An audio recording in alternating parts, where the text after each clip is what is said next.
Windsor. How much does a polar bear weigh? I don't know.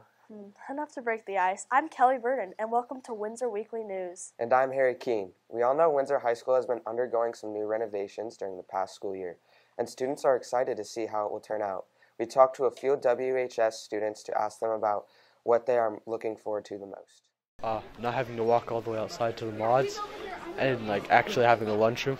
It's good. I guess better classes, better stuff like that. I feel like there'd be more teachers and yeah. Well, like you said, it's my senior year, so it's going to be pretty cool to come back to a new school.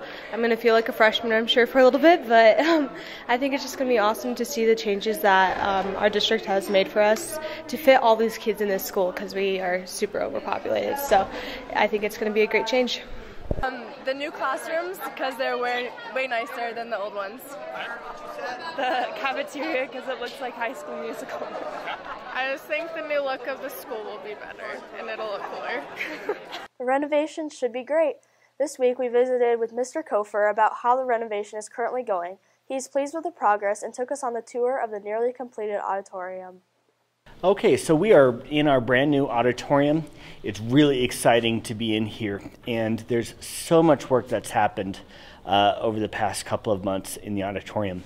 For starters, all new seating, all new carpet, all new lighting, a new stage, new theatrical lighting, new dressing rooms, all sorts of great stuff has been put into this space to make this space really a showcase for our community. So a couple of other specific things that we've done. We have built a orchestra pit.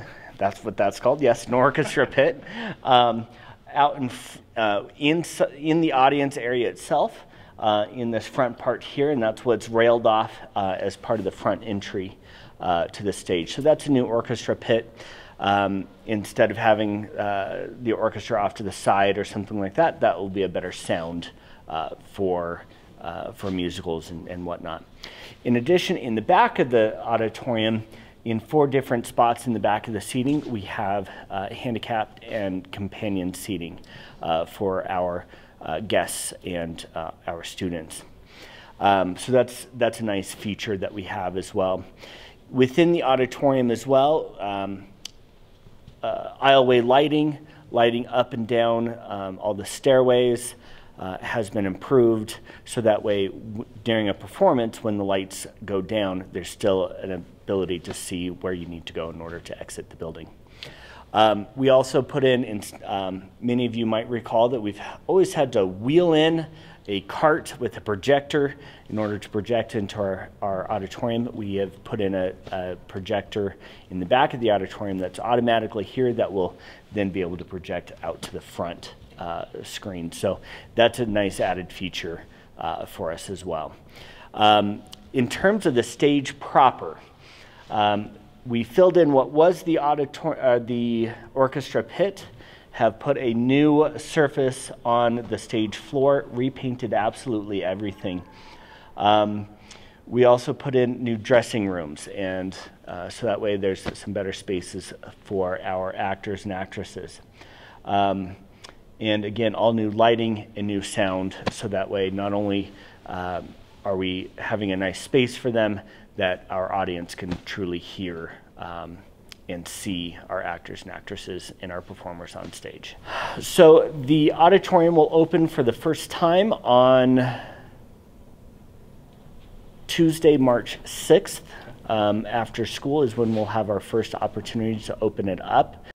Even though this year has been pretty crazy, the yearbook staff has still managed to keep up in order to produce another great yearbook. Tanner Fotz talked with members of the yearbook staff and files this report in an upcoming yearbook. There are many things that happen in the year, from dances and games to big events and spirit weeks. All those memories are collected and organized by a group called Yearbook. Lots of time and people go into making this wonder of a time capsule. We have a staff of 14 people in Yearbook, of all freshmen through seniors. A lot of organization work and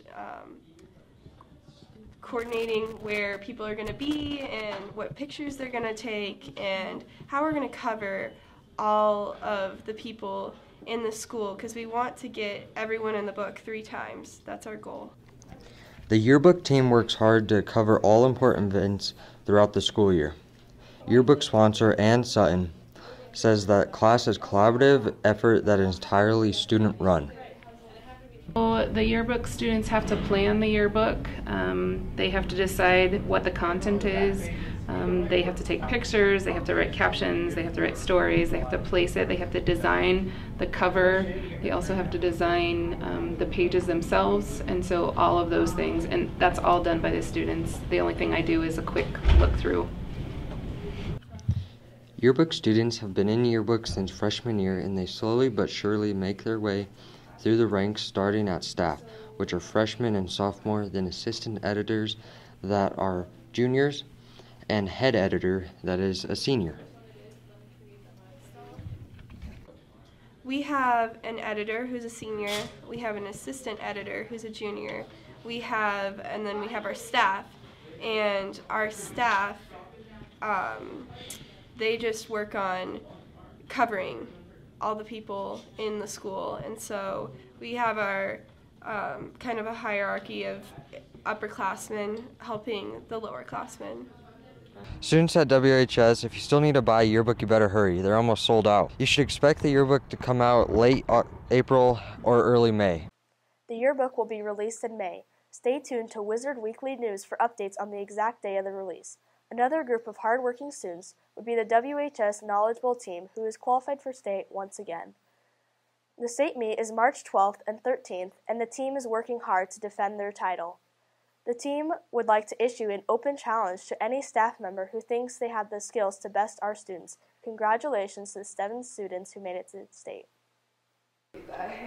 So for state competition for Knowledge Bowl happens on March 12th and 13th over at CSU, and we'll be competing against approximately 60 other schools from all types of classifications in the state. Doesn't really matter if you're 5A or 1A, you're still in the same rooms together. And then by the end of the 2-day competition, the top 3 schools will go into a separate room for an additional round to decide first, second, and third place in the state. The Student Success Center is a new innovation here at Windsor High School. Located in the library, the Success Center is open after school, Wednesday and Thursday, in order to help students catch up on work and give them a chance to win prizes and more. So the Student Success Center is held once a week on Wednesdays after school from 3:30 until 5, and the purpose of it is that we're trying to provide an opportunity for students to come, do extra homework, get assistance, get organized, just get completed and learn what they need to be successful academically in all of their classes. There's been a bigger turnout than I expected. So the first week, I think we had 24 students, and then from there it's reached up into the 50s and 60s, and I think our average is around 40 to 45 on average. So we've had quite a few students show up in regards to what I personally had expected. I thought it'd be maybe 10 to 15, so it's been a lot more than anticipated, which is really encouraging for us. The Student Success Center is a great opportunity to help with people's grades and it'll give them an opportunity to pass their classes a lot more efficient. It helps a lot, and it gives you more time when you go home to do other things. That will be it for this week on Wizard Weekly News. We now throw it to the sports desk with updates on girls and boys basketball, as well as a story on a WHS student who recently had success on a national level. Take it away, guys. Hey guys, I'm Coen Rossow, and welcome back to Wizard Nation Sports. This week was a tough one here at Windsor High School, as both of our basketball teams saw their season come to an unexpected end. The girls played Sierra High School out of Colorado Springs on Tuesday, February 27th. Coming into the game, Wizards were the 5th seed and playing a home game, but in the end, it wasn't their night. They fought hard, but ended up losing 63 to 58. The girls had a great season and ended with a record of 20-5. The team will lose 5 seniors from this year's team. On Wednesday, the boys traveled to 5th-seeded Longmont to take on the Trojans. As the 12th seed, they were not expected to fare well, but the team put on a great show and battled throughout, ultimately falling 59 to 56. They finished their season with a record of 18-7, and will also lose 5 seniors going into next season. We want to congratulate both teams on tremendous seasons and wish all of the seniors good luck in their futures. On a more positive note, junior Donte Valdez of Windsor High School recently took 2 bronze medals home at the National Junior Weightlifting Tournament in Washington.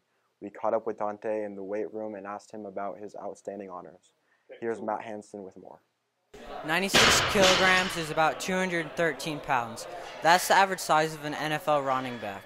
Donte Valdez, a Windsor High School junior, lifted that over his head about 2 weeks ago at the National Junior Competition, bringing home 2 bronze medals. Competed at the USA Junior National Championships. That was just 2 weeks ago, and I recently placed 3rd in the nation with 2 bronze medals and total in the clean and jerk.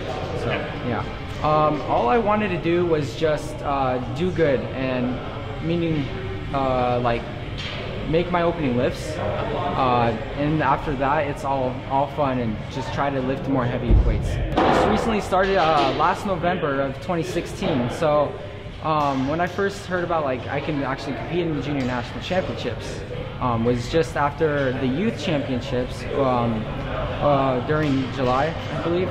And after that, you know, that was a big opportunity for me to kind of just get in there and show what I got, you know. Yeah. Head coach Matt Cooper said he had a hard time containing his excitement after Donte won his 2 bronze medals. I can't even describe, when we realized he was going to take home 2 medals in nationals, we were all pretty ecstatic, and I think one of the first thing I did was hug Donte, and then I ran out to the audience to go tell his mom to make sure she knew. It's a sport for anybody, you know, any shape, size. You know, they have weight classes for everybody. You know, I'm obviously very small, the lowest weight class there is, but you know, most people are a little bit heavier, so it's for anybody, and I encourage a lot of people to try this out. Donte will lift again May 5th and 6th, trying to improve on his 2 bronze medals. Reporting from Wizard Nation Sports, I'm Matt Hansen. That's going to wrap up the Wizard Nation Sports and the Wizard Weekly News with this week. We will be taking the next couple of weeks off as Windsor High School students and staff enjoy spring break. We will see you the week of March 25th.